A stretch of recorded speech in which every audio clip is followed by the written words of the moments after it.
Hello, everybody. This is Cardiac Chris Ellis, with Collectible Chris. and we're here to talk to you about The upcoming Super Bowl matchup between the San Francisco 49ers and the Taylor Swifties. yes, we are, also known as the Chiefs. Yes, also known as Taylor Swift's man, Taylor Swift's guy, Yeah, the TK to the T Swift. So yes, I'm sorry.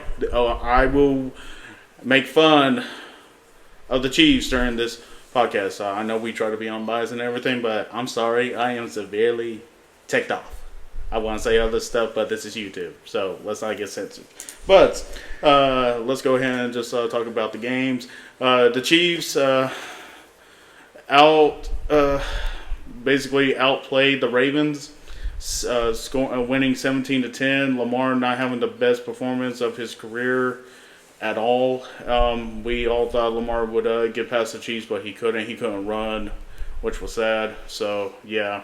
And once again, Purdy and the 49ers came back to beat the Detroit Lions after being down 17 points before the half with a score of 34-31. So, congratulations to both teams. Regardless, Chiefs had a very rocky year with little drama to go along with it. And I mean, the Niners being the number one seed, it's been a while since the number one seed actually made it to the Super Bowl. So, and the fact that Brock Purdy's in his second year, it helps. And of course, we're going to talk about Brock Purdy rookies and how investments are going to go because someone got their Brock Purdy rookie card back. So, we'll talk about that. And I mean, I'll go, if you don't mind that, I'll show that right now. Yeah, you can. Because my player of the week will be Brock Purdy, and thanks to that, me and him traded, man, we didn't even know who the guy was because remember, Purdy was Mr. Irrelevant, but now, very relevant. Met 9, 2022, Donruss Elite out of 499, Brock Purdy rookie. Pop 5, and this is estimated to be $109 right now. So, a lot of people say when people win Super Bowls, the price goes up.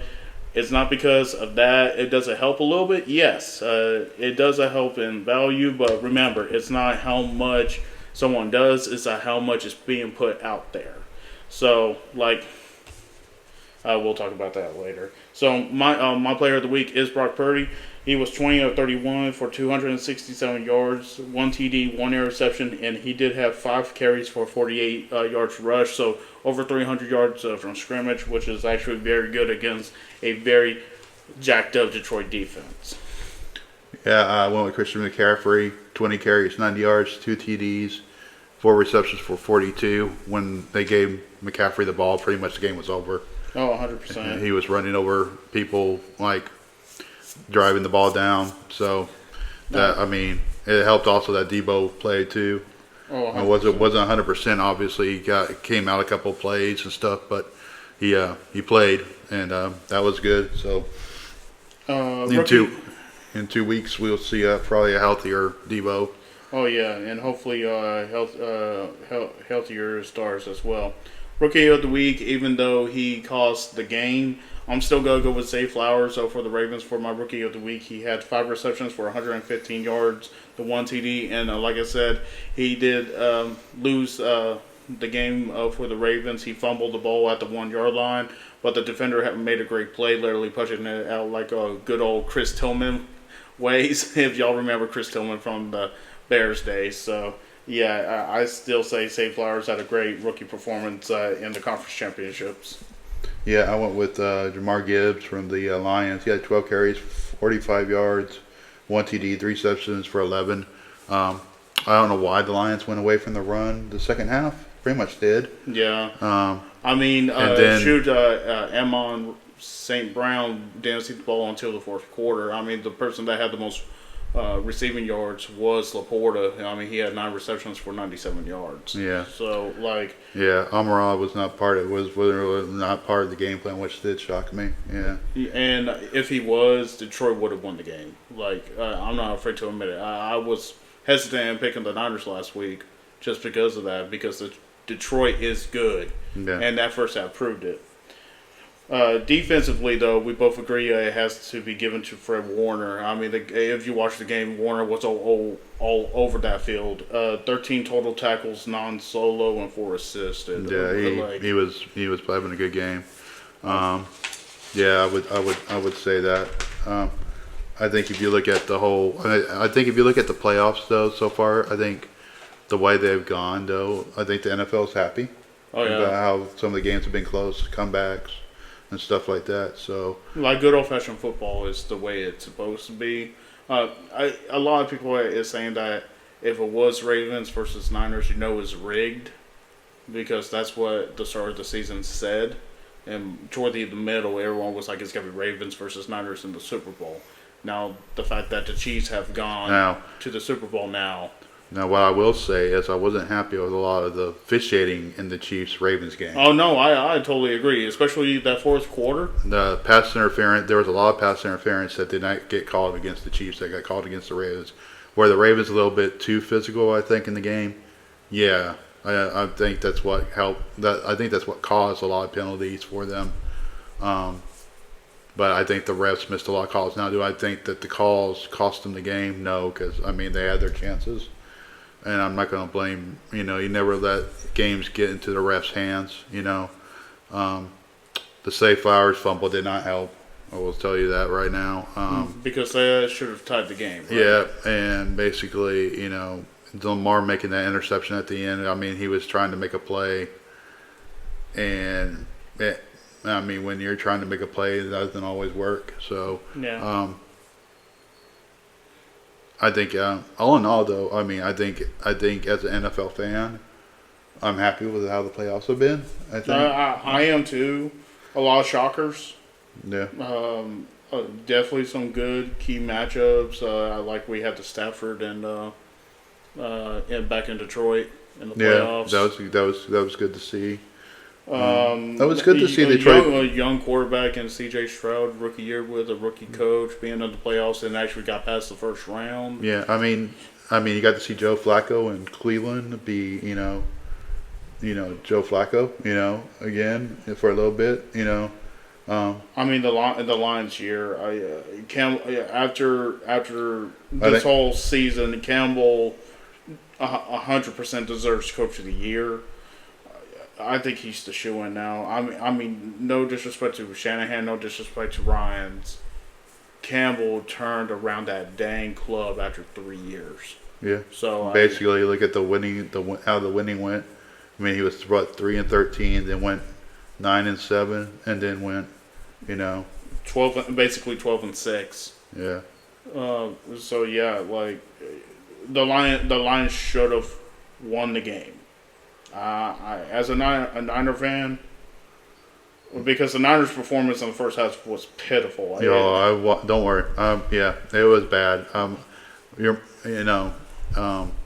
But the way the game was going, though, you could almost see in the second half that Shanahan was going to adjust how he was doing things at halftime, and I don't think Detroit adjusted. Yeah, they didn't. It didn't help that the 49ers missed that one field goal before the half. Yeah.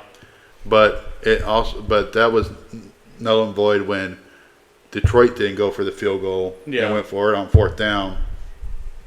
That right there was what changed the game. I think them getting stopped on that fourth down is what changed the game for them. 100%. I miss Robbie Gould. I miss him. Well, you got a rookie kicker. We got a rookie kicker, but he didn't do bad. No, he had one. He had that miss, and it's going to happen. It's a shame but it didn't cost him the game either. Yeah. Because if you look at it, the way he kicked after, it's not the Bills. Nope. Sorry, Bills fans. Sorry. But he didn't. But if you look at it, the way he kicked the rest of the game, he kicked very well. Everything was like down the middle. Down the middle, yeah. So. I think it was just nerves on that one. Yeah. I really do. It's just but I think all in all, though, the Super Bowl is going to be. We already know who we're picking. Yeah, because I'll go ahead and say it on behalf of my mother. Both me and Mom, we're gonna go with the Niners because bang bang Niner gang, and we're just gonna go ahead and Say it. And I picked them for the whole year Yep. before the season started. I had them in the Super Bowl, so I'll say it because I still had the Bills winning, even though the Chiefs beat them. Do the Chiefs deserve to be in the dang Super Bowl? Absolutely freaking not. I just think they just had too much troubles whatsoever. Their defense picked it up. Their defense has been what saved them so far in the playoffs. Exactly. Mahomes has not played Mahomes' elite level. Kelsey is back on track. Yeah, Kelsey had a good game. Yeah, Kelsey could have easily been player of the week.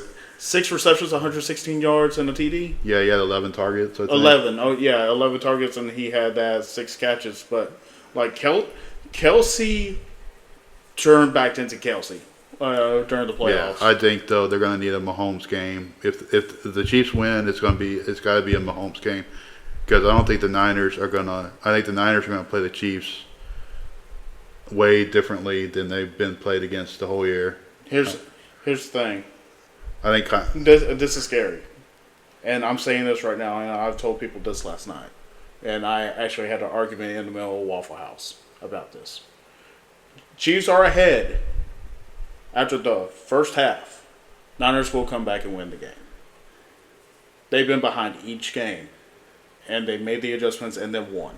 yeah. If the Niners are ahead, Chiefs will win. It's sad to say it, but it's the truth. Because the 3 Super Bowls that Chiefs have won, they were behind in the first half and they came back and win. They did it against the Niners. Yep. They did it against the Eagles. Yep. The Niners just need to control the game. If they don't have the Chiefs score a touchdown and they lead in the half, they can win. Because you know that defense will make sure that they do their coverage. The only person that can stop Kelsey is Warner. He's the only one physical enough out of the DBs and the linebackers that can actually tackle Kelsey. Ward can't do it. No, Ward's no. Ward is like Dion. Yeah. He has good hands, can intercept the ball. He just can't tackle. Yeah. I mean, even you said it. Dion could never tackle. He can catch it. Yeah, he was a good cover guy, but was never a great tackler. Never. I mean, would he get his tackles every once in a while? Yeah, but he was not a great tackler. And Zach, I'm gonna mention you because you did say this too. It's gotta be whoever's O-line wins is the team that wins. Well, I think the Niners had the better O-line. I really do. They got the better O-line, but Creed is, to me, the stronger leader out of both O-lines. Creed being as young as he is, and controls that O-line and actually helps out Pat, he's phenomenal. But if Bosa gets to Pat, the Niners just need to capitalize. The Niners need to capitalize each opportunity. Purdy just cannot be the guy in the moment. They need to balance that offense. Yeah. They keep that game balanced. Niners win all day, every day. Yeah. I mean. Yeah. But yeah, we're all going that route. So. And I already predicted the score. I'm saying Niners win 24-31. I say by a touchdown, and I say it'll be within the last 2 minutes that Purdy throws it to Debo. I think it'll be 27-21.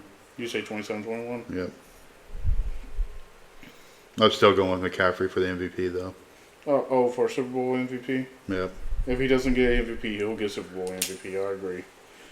But yeah, that's just going to be the icing on the cake. So for the 15 finalists for the Hall of Fame, are we going to pick our 5? We think they're going to make it. You want to talk about each person first, and then we pick the 5? Yeah. If we can do that, that'll be easier. No. All right, so our 15 finalists, 4 have returned from last year, and I was able to actually just go ahead and record their stats. So, first time that we'll mention him, old-time cornerback for the Eagles, Saints, and finished his career with the Raiders, Mr. Eric Allen. For a cornerback, very good stats. 494 total tackles, 433 of them were solo, 3 sacks, 5 forced fumbles, 6 forced fumbles, 54 interceptions, 8 touchdowns off of the fumbles and interceptions, 120 pass deflections, 6-time Pro Bowler, and a 1-time All-Pro. Only a one-time All-Pro. Yes. Wow. Wow. That's because during that time it was between him and Ronnie. Oh yeah, because Ronnie was a corner too at one point. Exactly. Okay. And Ronnie was a 4-time All-Pro. Yeah. Okay. Yeah. Got you. All right, returning for the second year in a row, Mr. Jared Allen, defensive end. Cheese, mainly known for his time as a Viking, but also played for the Bears and ended his time with the Panthers. 641 total tackles.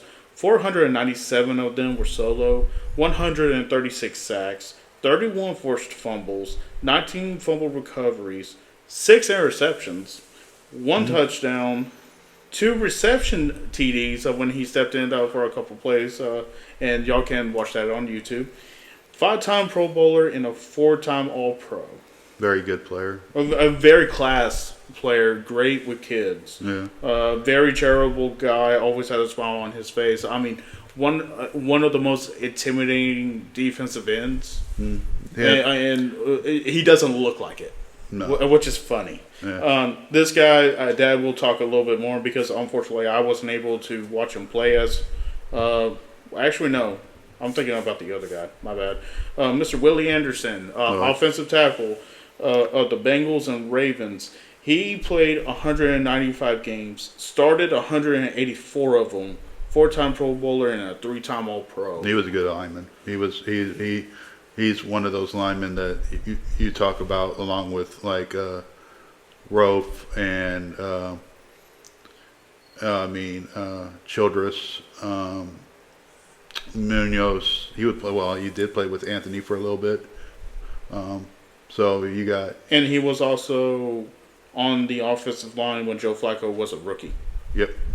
Because he retired back in 2008. So yeah. Yeah. So he had a another person actually on the from the offensive line side. I hope I don't butcher his name. Jerry Evans, guard that played for the Saints and Packers. 183 games played and started. All 183. 6-time Pro Bowler, 4-time All-Pro, a Super Bowl champion with the Saints. Still hurts. Hall of Fame, all 2010s decade team as well. I remember Evans. He was tough. Knew how to protect Breeze when he needed to, and when he became a Packer, he protected Rodgers very well. He only allowed 2 sacks because he unfortunately suffered a knee injury within his second to last year, but he still came back and he was still strong. I mean, he was a big guy, very intimidating. yeah, very good player. Yep. All right. Well, we all know about this guy. Second year in a row that he's made top 15, Mr. Dwight Freeney, longtime Indianapolis Colt defensive end, also played for the Chargers, the Cardinals, the Falcons, and in 2017 he played for both the Seahawks and Lions. 332 total tackles, 283 of them solo, 125 and a half sacks, 47 forced fumbles, 4 fumble recoveries. He did have 1 return for a touchdown. He did win the Super Bowl with Colts with the Peyton Manning team. He was a 3-time first team All-Pro, a 1-time second team All-Pro, 7-time Pro Bowler. He was the 2004 sacks leader, and he's also a member of the 2000s decade team. Very good player. Very intimidating. Very quick until injuries caught up to him. Yep. I really can't say anything bad about this guy. First time being a finalist. Tight end, Mr. Antonio Gates. All 15 years of his career being a Charger. 955 receptions for 11,841 yards, 116 touchdowns. He was an 8-time Pro Bowler, a 3-time All-Pro, and he's a part of the Hall of Fame All 2000s team. Oh, wow. That's pretty good. Yeah, I mean, all those yards that he can thank Phillip Rivers for. Yeah. Because he always yeeted it to Gates. If I remember correctly, he almost had 300 yards in a game like 3 times. Yeah. Just all those yards is because of Phillip. So I can't say nothing bad about him. Ivan, I know you're happy about this guy. Next finalist is Mr. Rodney Harrison, safety that played for the Chargers and finished his career with the Patriots from 2003 to 2008. He had 1,198 tackles, 907 of them solo, 16 forced fumbles, 6 fumble recoveries, 34 interceptions, 2 touchdowns to his defensive credits, 114 pass deflections. He is only a 2-time Pro Bowler, a 2-time All-Pro, and he has won 2 Super Bowl championships with the Patriots. That's amazing on the All-Pros and Pro Bowls. Because with the safeties at that time, he had... Actually, I don't know. Rod Woodson would be one of them. Woodson, and Ed Reed. And Brian Dawkins. No, Chargers is AFC too. Yeah. So, yeah, you're right, yeah. But, just the fact that I think the tackles would get him into the Hall of Fame alone just because of the stats of him as a safety. Yeah. Because that's just ridiculous. It really is. It just means he covered well. He covered well, or he played in the box a lot, too. That's true, too. Yeah. Second year in a row we were talking about this guy, Mr. Devin Hester, the punt and kick return specialist turned wide receiver in his final 2 years of his career, mainly known for his time as a Bear, but reemerged himself as a wide receiver with the Falcons and ended with the Ravens. 255 receptions for 3,311 yards, 16 touchdowns as a wide receiver. As a punt return specialist, he had 315 attempts, 3,695 yards returning, 14 touchdowns. As a kickoff specialist, he had 295 attempts, 7,333 yards returning, 5 touchdowns. He's only a 3-time Pro Bowler, all 3 as a kick and punt returner, but he's also part of the 2000s All-Decade team. Okay. He changed the game, especially that he came up as a corner from the University of Miami. So, that's definitely. Next one, very loved player out of any thing. Second year in a row making it into the top 15, Mr. Torrey Holt, longtime wide receiver for the Rams, ended his career with the Jaguars. 920 receptions, 13,382 receiving yards, 74 touchdowns, Super Bowl champ with the Rams, first team All-Pro, second team All-Pro, 7-time Pro Bowler, 2-time NFL receiving yards leader, and a member of the 2000s All-Decade team. Definitely a good wide receiver. Him and Isaac Bruce with Marshall Faulk and Kurt Warner. That was a dangerous team. Yeah, if you look at that, the fastest team on turf. That was definitely watch those highlights. Definitely. Or just watch the Underdog movie. Nah. Sorry. All right, the next wide receiver, second straight year making the list, Mr. Andre Johnson, probably the greatest Texan. Offensively, because defensively it will be JJ. Played, of course, with the Texans, Colts, ended his time with the Titans. 1,062 receptions, 14,185 yards receiving, 70 touchdowns, 2-time first team All-Pro, 2-time second team All-Pro, 7-time Pro Bowler, and a 2-time NFL receiving yards leader.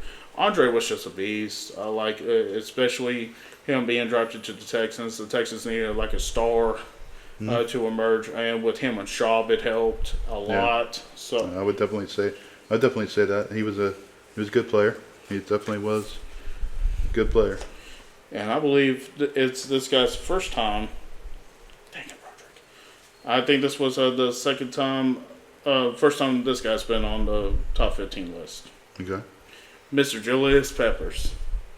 Defensive end, started his career with the Panthers, went to the Bears, so being the duo with Brian Urlacher, ended his career with the Packers. 716 total tackles, 553 solo, 159 and a half sacks, 51 forced fumbles, 21 fumble recoveries, 11 interceptions, 4 touchdowns to his defensive credits, 82 pass deflections. He's a 9-time Pro Bowler, 3-time All-Pro, a member of the Hall of Fame All-2000s and 2010s teams, and he was also the 2002 Defensive Player of the Year.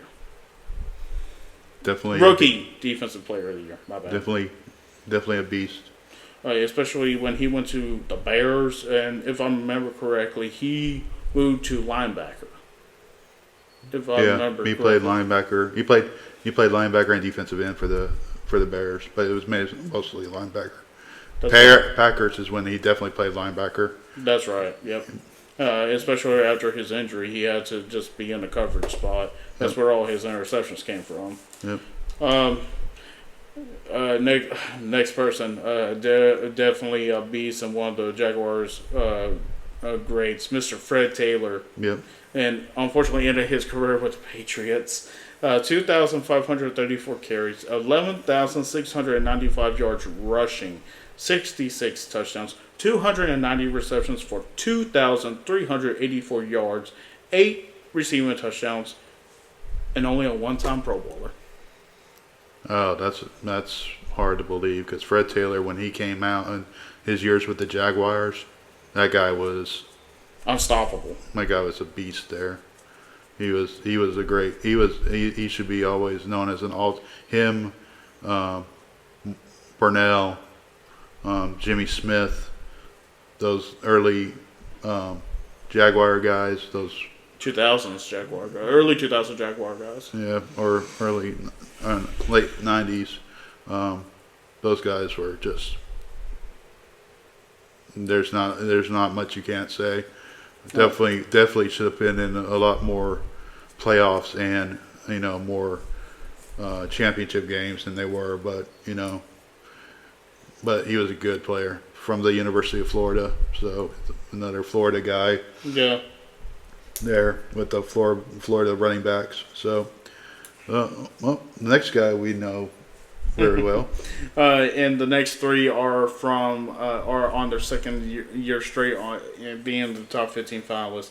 Mr. Reggie Wayne, a wide receiver mainly known as a Cole for all of his career, received from both Peyton Manning and Andrew Luck 1,070 receptions, 14,345 receiving yards, 82 touchdowns. Was a Super Bowl champion with the Colts.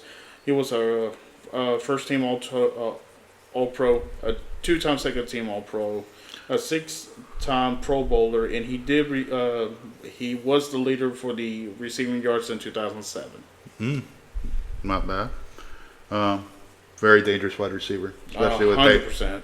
Especially him and Marvin together. Yeah. Golly, like Peyton had the 2 deadliest receivers in all of the freaking NFL. And you also got to think that they're tied into Dallas Clark being there. Dallas Clark, yeah, it. Peyton just had a very comfortable role during those times too. You had Edgar and James there for a little while, and then they moved to Adai. Joseph Adai. Yeah. All right, let's go to the next guy. Just coming back again. Mr. Patrick Willis, linebacker for the 49ers, only a 7-year career due to injuries. But he still had 950 total tackles, 732 solo, 20 and a half sacks, 16 forced fumbles, 5 fumble recoveries, 8 interceptions, 2 defensive touchdowns, 53 pass deflections. He was the NFL Defensive Player of the Year in 2007, 5-time first-team All-Pro, a second-team All-Pro, 7-time Pro Bowler, a 2-time leader in NFL tackles. He did win the Butkus Award, which is basically the best linebacker award in college. In college. and he is also a member of the 2010s All-Decade Team.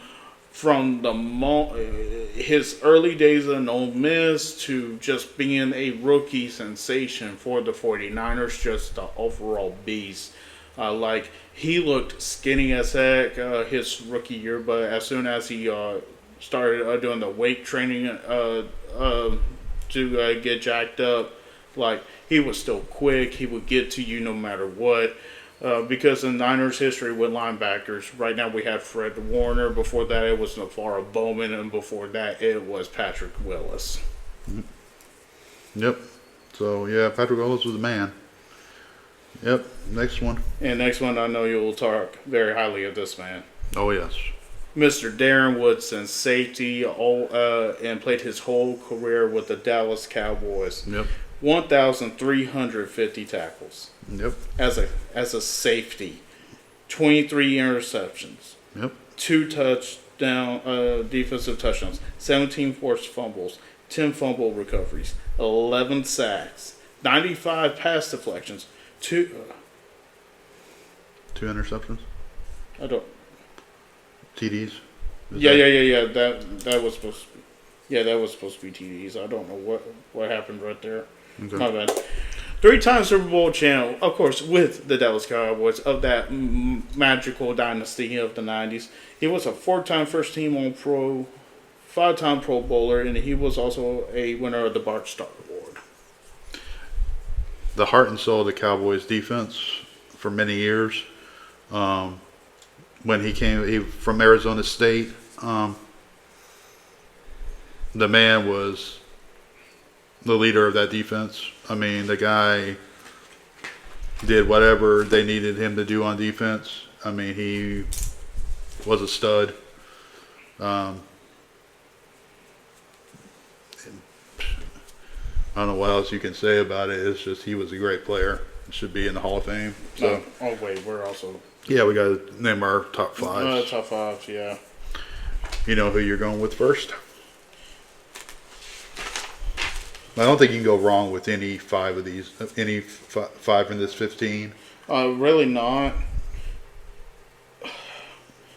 My first. You want to write them down in that way? Oh yeah, that way we see who actually got our output. Yeah. My first pick to be in the Hall of Fame. I'm going unbiased here. I have to give it to Jared Allen. Allen's a good one. Because I mean, he was just a class player. Was always great for the community. A great ambassador for the NFL. Still is to this day. Doing so many charity events and everything to help out with NFL. But other than that, with his humane side, just a great defensive player. Yeah, he changed the game. He was J.J. Watt before J.J. Yeah, exactly. I'm going with Darren Woodson. He deserves to finally make it. I think his numbers as a safety speak for themselves. So fair enough. I'm going with Darren on that. Who are you going with number 2? As much as I hated this team at that time, especially when LT got cut, I'm going with Antonio Gates. That's a good one. Because I mean, just looking at the stats, being 3rd in receiving yards among tight ends behind Gronk and Witten, he's a beast. All those stats, and just the fact that he was an 8-time Pro Bowler for over half of his career. Yeah. Is unheard of. And the fact that he lasted so long with one team in one position is tough enough. Yep. So I had to give it to Gates. I'm going with Willie Anderson as my number 2. Okay. I understand that. Well, I think he's definitely deserving. I think he's definitely up there. Who are you going with number 3? Hard decisions coming down, huh? It was already a hard decision. I'll give it to Darren Woodson for my number 3 spot. I statistically wise, I think he has better stats than Rodney Harrison, but Woodson just the career he had and being that defensive leader for that Cowboys team for so long, you really cannot surpass his legacy. I'm going Eric Allen with my number 3. Eric Allen? Yep. Okay. I think who you going with 4? I'm trying to remain objective. I'm because it's unheard of, and I do want him to be in the Hall of Fame. I'm going with Devin Hester. That's a good choice. It's just that he was mainly a special teams guy, and a lot of guys don't go into the Hall of Fame being a specialist. That's the problem. It's like the DH in football. Yeah, I mean baseball. But at least there's a few Hall of Famers already in the DH position. Yeah. So it's tough. I mean, it's the same with punters. Yeah. It's the same with kickers. Like, a lot of them are not in the Hall of Fame, even though they should be. Yeah. But Devin Hester, yeah, because you have first Dion, and who else was after Dion except Hester? Well, you had Vanover. He had a good start to his career. You probably don't know who he is. He played for Kansas City in the mid '90s. Desmond Howard. He had number. Yeah, he would do this when he would score. Oh. You got you got Desmond Howard was a specialist. Eric Metcalf was a specialist. Yeah, DK's dad. Yeah. Yeah. So you got for my number 4, I am going to go with Reggie Wayne. I think Reggie. You're going with Reggie. Okay. I'm going to go with Reggie Wayne. I think Reggie Wayne is definitely ready to make that jump.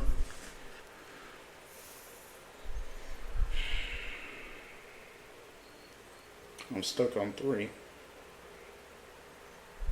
Because I'm being, you know what? No, screw it. I'm going with my boy. I have to give it to Patrick. Well, I figured you would. Because he had a short career, but the fact that it being a short career, he still accomplished so much. Well, let's put it this way: if Terrell Davis could be in the Hall of Fame with a short career, so could Patrick. Yeah, exactly. So I mean, even a 7-year career from 2007 to 2014, he was a Pro Bowler every single year. Mm-hmm. I mean, it's the same with Luke Kuechly. Great linebacker. Injuries cut his career short too.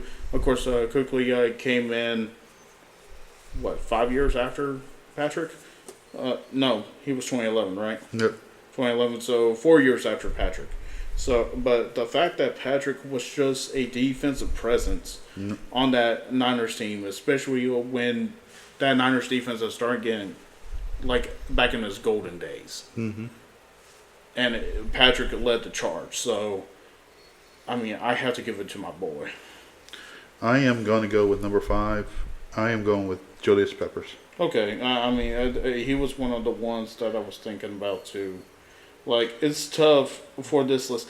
To me, this list is very tough to really think about all the people that are going to go talk for these people too. It's not like any Hall of Fame. They're going to have representatives talk to the people that they're going to pick.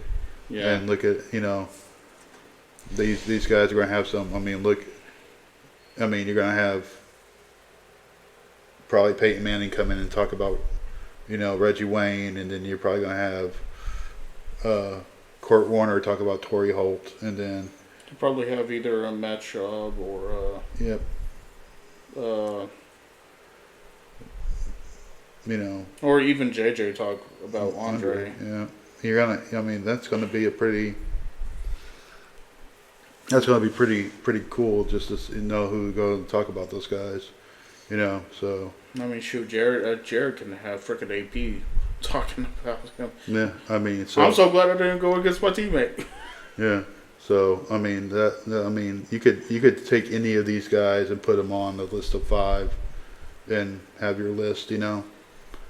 Most, you really cannot say who's most deserving, because I'm just surprised there's not a quarterback on here.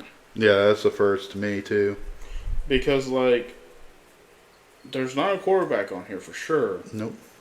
We got a special team specialist. We got 2 offensive linemen. Yep. 2 safeties. Yep.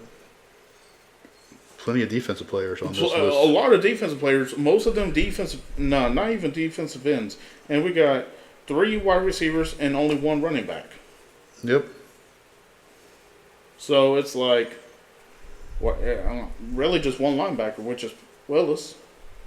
So it's like, Yeah. you cannot say who is most deserving, because all of them are deserving due to what they did to the game and for their teams. Yeah.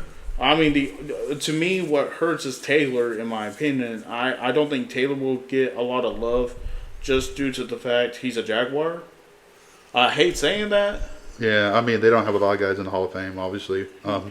But I mean, same with the Texans. yeah. But I think Fred Taylor too, though, was playing in that era too, of that golden era of running backs, before the running back got diminished. Because you look at the running backs he played, the people he played against. I mean, he was still playing against guys like Barry Sanders, Emmitt Smith, Thurman Thomas. So he had some. And plus he had some good games too. There's some great games out there of him. Him. Like I said, watch some Jimmy Smith, him, and Mark Brunell on those old Jaguar clips, and you're like, wow, This team didn't win a Super Bowl.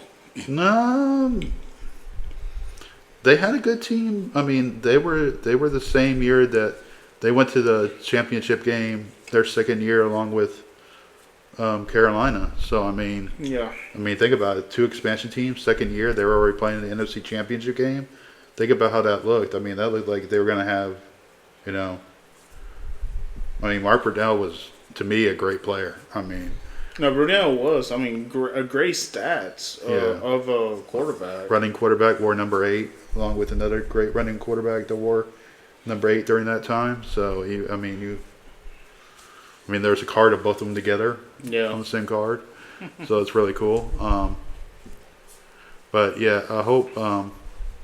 But my son's got some stuff to show you that he just recently got back from being graded. I'll still show the LT. So, huge shout out to TNT Hobby. They continue to impress me more and more as I go in. They always have a good car product, and they're always restocking on hobby boxes, blasters, as much as they can. They do sell singles as well as graded product as well. But Taylor, thank you so much. If y'all ever want to do a trip to Mississippi, go to Purvis and go check out TNT Hobby. If you got stuff that needs to be graded, Taylor cleans it for you and it helps you send it off. And they do everything on a scale pricing.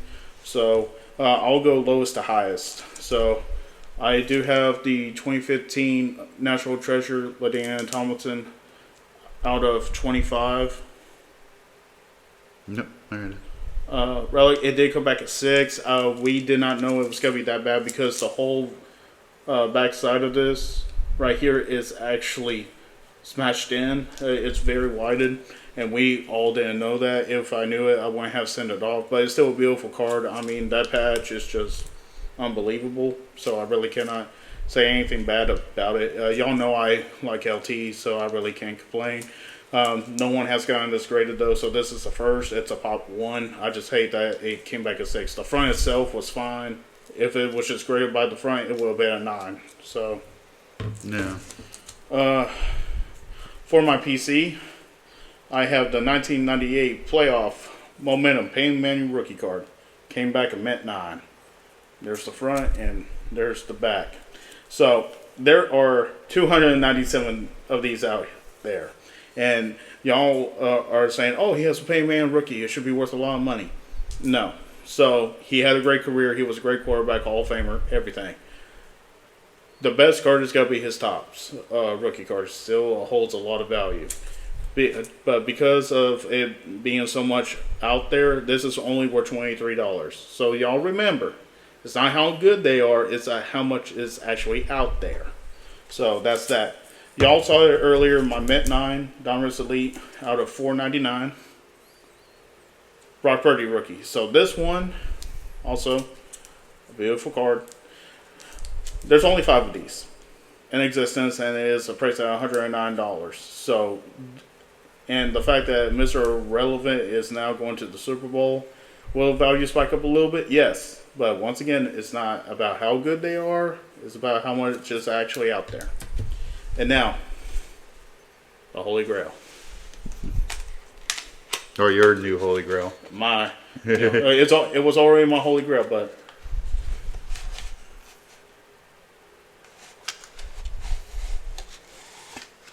oh, ladies and gentlemen, this is the only second one in existence. It is 2017 Gypsy Queen. Aaron Judge rookie on-card auto. 10 of 10. Pop 2. Pop 2, y'all. A regular mint 10 of this card is worth $1,029. The fact that it has both the auto and the condition of the card at a 10 and it being a pop 2 on that one, it is estimated to be worth $1,500 to $2,000. This card, before being graded, was already worth $500. The fact that this is now in my collection, in this case, and if y'all are wondering what this case is, these are called Slag Mags. Worth $25, and it's basically like a cell phone case. So you literally just open the lock, you take it out, and you put your slab in, and then close it. That's all you do. And if y'all see like a little crackling right there, it's because it's actually protected by plastic right now. So I am trying to make a space for this in my man cave so it can be displayed. And TNT, thank you for the free stand for buying this. So thank you for that. So I got lucky on the pools. I already have started on a new submission, and I will be letting y'all know when I actually get those cards back. So I was very happy. This was my first ever PSA submission. So I got a 10-10, 2 9s, and a 6. 6, again, a little disappointed, but it's a beautiful card, so I won't be 100% mad. And the fact that my Holy Grail just became the Ark of the Covenant, I'm very happy. Yep. So, you see, guys, you know, sometimes you don't get the grade you want, but sometimes you do. So it's always a gamble, y'all. And if y'all think y'all got a good condition card, take it to your local car shop and have someone look at the condition of it. If you want a second opinion, feel free to just ask. I mean, there's no wrong answer. And if you're just worried about a grade, go to a different card company, pay pay less than the PSA, and ship it off to like SGC, or just do the first submission of Beckett if you're that worried. Remember, you won't get the card as quickly, but I mean, it will still be worth it. Like, at least you'll know, and if you know you'll get like a good 9 or a 10, then ship it off to PSA and have them put their case in it. Yep. So, I mean, that's pretty cool. You know, good job on that. Appreciate it. And you know what? I got nothing else. You got anything else? As of right now, no. Be looking forward to the Pro Bowl coming next week. Super Bowl's in 2 weeks. If y'all want to state your claim on who's going to win the Super Bowl, please let us know what you think the score will be in the comment section or on our Facebook, and we will also see what we can do there. All right. In other words, this is Card Guy Chris Lewis With Collectible Chris. and we will be talking to you next week. Bye.